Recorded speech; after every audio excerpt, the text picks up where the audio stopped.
in 1986 at the Winnepeg Folk Festival. The first time I got to play there.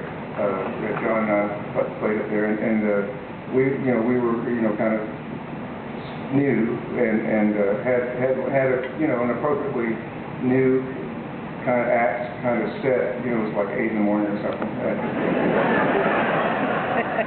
And Jesse Winchester was, of course, one of the headliners, and had a nice evening set, and I just didn't expect to see him at all run into it.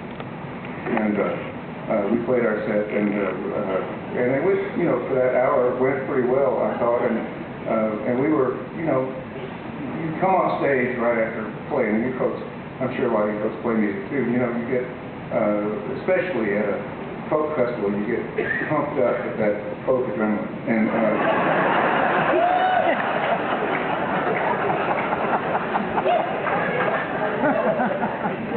you come off stage and you're just sort of, walking on air, and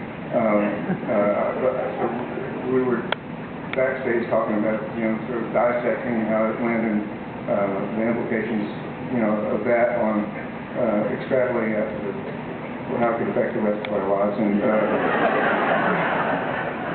I noticed that there was a figure sort of walking toward us from over, and I looked, and it was Jesse Winchester, and immediately made me nervous because I was a fan, and I thought that possibly he was coming over to talk to us. Sure enough, he was, and when you're new, and the people that you're in business with, such as the record company, when they're trying to make the rest of the world aware that you exist, they will trade in the good name of other people, and they will say that, well, if you like so-and-so, then you might like, not guaranteed, but you might like this. And Jesse Winchester was one of those examples they always used for me. They would say, if you like this, and he walks up to me, straight up to me, and shook hands, and he's very, those of you who've seen him or who know him, know what a southern gentleman he is. He's soft-spoken and